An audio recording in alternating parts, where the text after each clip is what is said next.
ஆண்டு சொல்ல பாருங்க, உங்களுடைய அவிசுவாசத்தினால தான் நீங்க பெற்றுக்கொள்ளாம இருக்கீங்களே தவிர நான் தராம இல்லைங்கிறாரு. புரியுதான? ஒரு அலையிலேயே சொல்லுங்க. அவர் ஜெபம் பண்ணதை அனுப்பிடுறாரு. ஆனா அது ஏன் நம்ம கண்ணுக்கு எடுத்துக்கொள்ள முடியலன்னா நம்முடைய அவிசுவாசம். வந்தா கூட நம்ப மாட்டேங்கிறோம். வந்தது கூட நம்ம என்ன பண்றது இல்ல, நம்புறது இல்லை. விசுவாசம் நம்ம கிட்ட இல்லை. போனோம் சமீபத்தில் ஒரு சம்பவத்தை உங்களுக்கு சொன்னேன். நம்முடைய அவிசுவாசம். ஒரு சர்ச்சு பக்கத்தில் ஒரு சாராய கடை. அந்த சாராய கடைக்காக பாஸ்டரும் சபையாரும் கண்ணீர் விட்டு ஜெபம் பண்றாங்க. ஆண்டவரே, இந்த சாராய கடையை ஒழித்து கட்டுங்க, இந்த சாராய கடை ரொம்ப டிஸ்டர்பாக இருக்கு, எங்க ஜனங்களுக்கு வர்றவங்க போறவங்களுக்கு ரொம்ப கஷ்டமா இருக்கு, பெண்கள் எல்லாம் வர முடியும், ஒரே கண்ணீர் ஜெபம். ஒரு நாள் பயங்கர புயல், மழை, வெள்ளம் வந்து இந்த சாராய கடையில் இடிச்சு உடஞ்சி ஒன்றுத்துக்கு இல்லாமல் போச்சு, நஷ்டமாய் போயிடுச்சு. இவங்க ஜெபம் பண்ணுறது அந்த ஓனருக்கு தெரியும், அந்த கடைக்காரங்களுக்கு தெரியும். போய் கேஸ் கொடுத்துட்டாங்க. இந்த கடை இடிஞ்சு உடஞ்சி ஒன்றும் இல்லாமல் போனதுக்கு இந்த பாஸ்டர் இந்த சபையார் பண்ண ஜெபம் தான், அதனால் இவங்க தான் நஷ்டம் எடுத்து தரணும், இவங்க தான் காரணம்னு கோர்ட்டில் கேஸ் போட்டார். கோர்ட்டில் பாஸ்டர் கூப்பிட்டாங்க.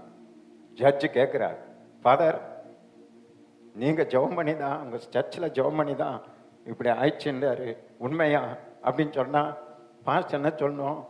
ஆமாம் உண்மைதான் சொல்லணும்ல. இவர் சொல்றார், ஐயா நாங்கள் அப்படி ஜெபம் பண்ணவே இல்லைங்கிறார், அதுக்கும் எங்களுக்கும் சம்பந்தமே இல்லைங்கிறார். எப்படி விசுவாசம் பாருங்க. பயம், நம்பிக்கையின்மை. ஜெபித்துட்டு ஆண்டவர் அற்புதம் பண்ண பிறகு நம்ப மாட்டேங்கிறாங்க. இந்த ஜட்ஜு சொன்னாராம், ஃபாதர், இந்த சாராய கடை ஓனருக்கு இருக்கிற விசுவாசம் கூட உங்களுக்கு இல்லையே, அவனாவது நீங்க ஜெபம் பண்ணி தான் இடிஞ்சிருச்சுங்கிறான், ஆனா நீங்க நாங்க ஜெபம் பண்ணவே இல்லைங்கிறீங்க, என்ன ஃபாதர் அப்படின்னு அவர் ஜட்ஜே வருத்தப்பட்டாராம். பார்த்தீங்களா? இதுதான் நம்முடைய விசுவாசம். அப்படிப்பட்ட விசுவாசம் உள்ள இருக்கக்கூடாது. வேதம் சொல்லுகிறது, உங்களுடைய அவிசுவாசத்தினாலே நீங்க பெற்றுக்கொள்ளாம இருக்கிறீங்க. ஆனா கடுகளவு விசுவாசம் உங்களுக்கு இருந்தா இந்த மலையை பார்த்து பெயர்ந்து கடலிலே தள்ளுண்டு போன்னு சொன்னா அது போகும். கரங்களை தட்டி ஆண்டவர் சந்தோஷப்படுத்துங்க.